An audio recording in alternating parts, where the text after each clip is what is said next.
Hello viewers, today, can you guess where I am? We are in the beautiful city of Bath, and today I'm going to give you a quick tour of the city. But before I give you a quick tour, I'm going to give you a little bit of a history lesson. Now, legend has it that Bath, which is famous for its Roman bath spas, was discovered in BC 863, that's 863 BC, when Bladud, the king's son, he had contracted leprosy, and apparently the legend says just by dipping in the muddy waters of the bath spas he was cured. Now, whether or not that was true, that's something that is left in history, but that's the legend. Now, I'm going to be showing you some of the beautiful sights in the city. I am going to be giving you a quick tour around, looking at some of the architecture, beautiful Georgian architecture all over the city. I am also going to be doing a little bit of history here and there. It's always good when you visit somewhere that's new for you to learn about the history. And Bath is steeped in history.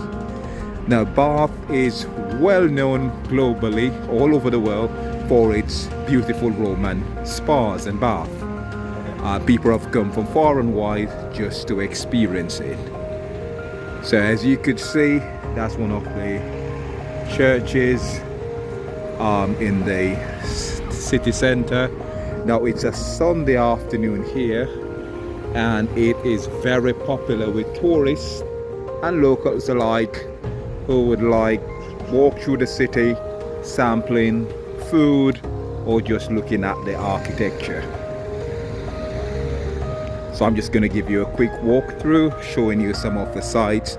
It's also known for its river that passes through the center of the city, which is just up the road, and I will be showing you that in a couple of minutes.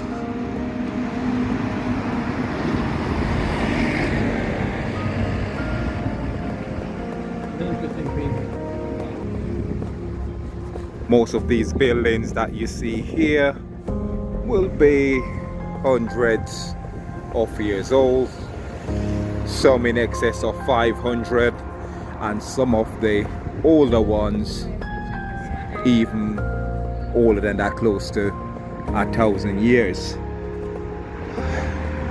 Those would be the more historic buildings.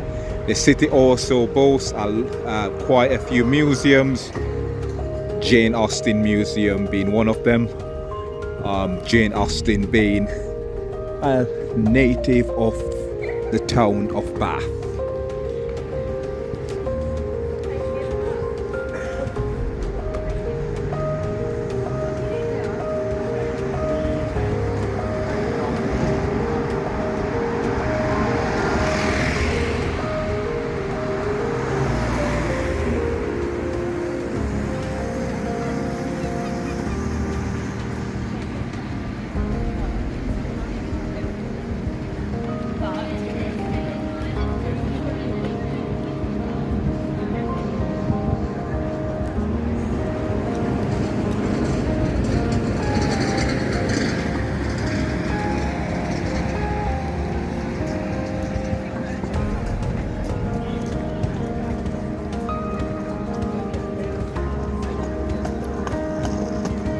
Again, if you could see in the distance, you could see the architecture there, Roman architectural designs mixed with the Georgian era.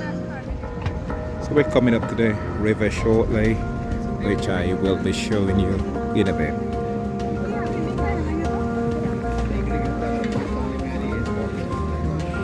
Also have people making some delicious street food on that side, catering to hungry tourists who might be walking through the city.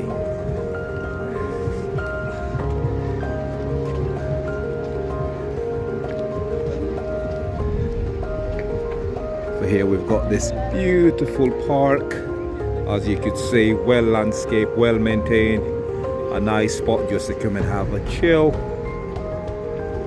People come there to take photos. Couples will come there as well on dates. As you could see, nice tranquil environment just by the river in the distance.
Most of the destruction would have been repaired.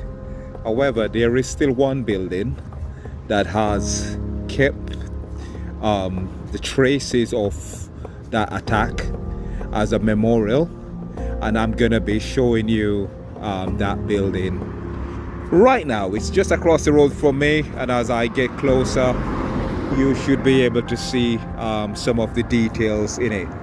Now if you look at this building closely, you could see it has got lots of indentations. Just have a quick look. You can see all of this. All of this would have been from the Blitz attack, which for the most part this building would have been severely damaged. They haven't repaired some part of it just to keep it as a war memorial, really, showing you some of the destruction that took place in the city. Now here we've got a plaque. I'll just get a little bit closer. and you could see in memory of the 417 persons killed in World War II. I'm not sure if you could read the writing there, but it says in 1936 Bath City Council demolished 1 to 3 St. James's Street in order to build its much needed council department.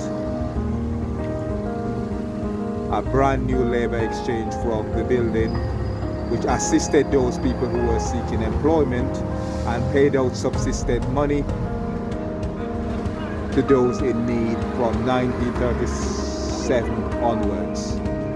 When World War broke out in 1939, its function was extended to civil defense.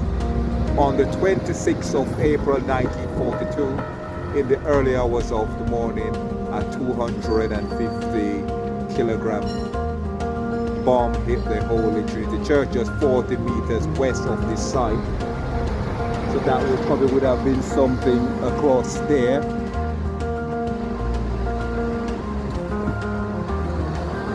And if I just go a bit closer, then you can read it for yourself.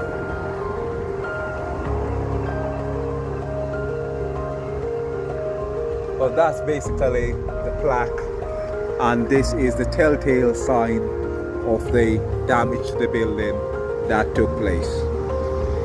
So this would have been a combination of the effects of bombs and explosive, as well as rifle attack from the air. Because this building by then, as you can see from the plaque, would have been a government building. So I suppose in the war it would have been seen as a fair target in terms of attacking the city, but it was a bloody weekend for the city. Over 417 people were killed and lots of damages here. Alright, so this building is really a telltale sign of how gruesome war can become. But it also shows, if you just look across in modern day Bath, of the resilience really of moving on, moving forward. Right across from this building there is a pub, there's a bar, then we've got a cinema, we've got a steakhouse, we've got coffee shops. So it does show a city that has long moved on from its war-torn past and the damage that was inflicted on the city. So some very interesting city. It's not a big city, but it does pack the punch when it comes onto history, ranging from its Roman times, its history with baths and spas, but also more recently in terms of its history as a place that was targeted during the Second World War. So some very interesting bits of history there about the city of Bath.